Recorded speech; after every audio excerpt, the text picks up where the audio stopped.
1, 2, 3, push! 1, 2, 3, push! 1, 2, 3, push!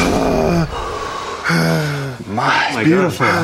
It's beautiful. It's beautiful. We have been waiting a while for this one. Lil Nas X dropped his debut album today, finally. Yeah, because Old Town Road was first released in December 2018. I mean, it took a while for it to become a massive hit, but yeah, that's when Lil Nas X first released that song. Now, of course, he put that on his 7-song EP that was eventually nominated for Album of the Year at the Grammys, which I absolutely think it deserved to be. That was a fantastic 7 songs. There was no filler in that 7 songs with like Rodeo and Panini. But yeah, so this is his official debut album. We got a full set of songs here.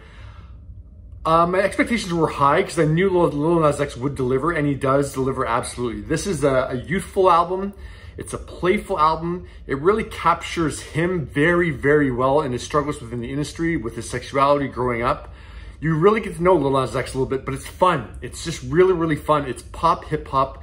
It's great to hear him just so in his element. But he really does have the talent and the depth to pull off a very long career. So yes, let's run through the track listing for this. So we open with Montero, Call Me By Your Name, which I think is one of the best songs of the year. I think it's a major contender for Record of the Year at the Grammys. It was just a fantastic song, a fantastic first single. So the second track is Dead Right Now, and it actually reminded me a lot of early Kanye in its rhythm and its production. And it's ironic because in this song, Lil Nas X is talking about the early days of his career. So very solid track with that. Third track is the single that we've heard, Industry Baby. Love that track as well. It's so good. The fourth track is That's What I Want. And this is kind of makes you go, ah, like Lil Nas just wants somebody to love.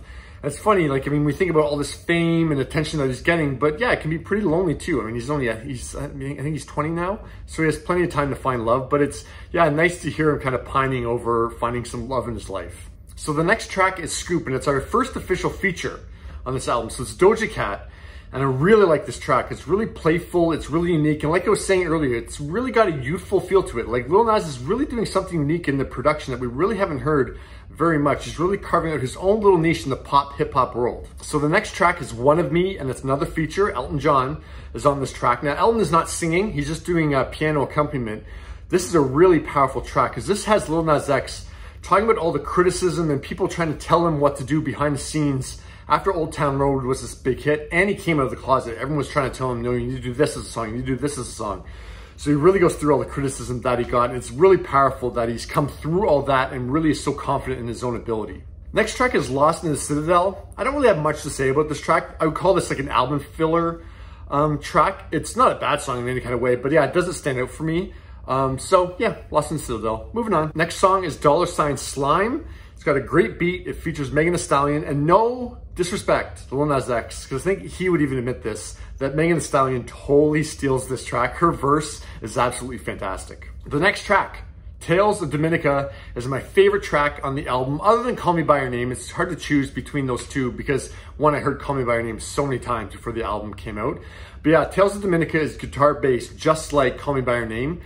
It's just got a really fun, unique feel to it. Sun Goes Down is the next song, and this is a song that we heard before the album came out. And I said when that song came out, it's just an emotional song to hear, him talking about his sexuality and struggling with that in high school. So yeah, across this album, Lil Nas X really dives into interesting stuff. While it's a super fun album, he really dives into some emotional material, and you really get to know him a little bit better. That is followed by Void, another ballad. And this one has a very minimal production, almost has like an ethereal feel to it. It's the best vocals on the album. I knew Lil Nas X could sing, but he really sings on this track. Like, he goes very, very high into his falsetto. It's very, very impressive. The next two tracks, Don't Want It and Life After Salem, meh, they're okay. Didn't love them. They weren't terrible. They didn't take away from the album. But yeah, album filler. Now the album ends with Am I Dreaming featuring Miley Cyrus. Normally, I don't like ending an album with a feature, but this one works very, very well. Their voices sound beautiful. Miley sounds absolutely gorgeous.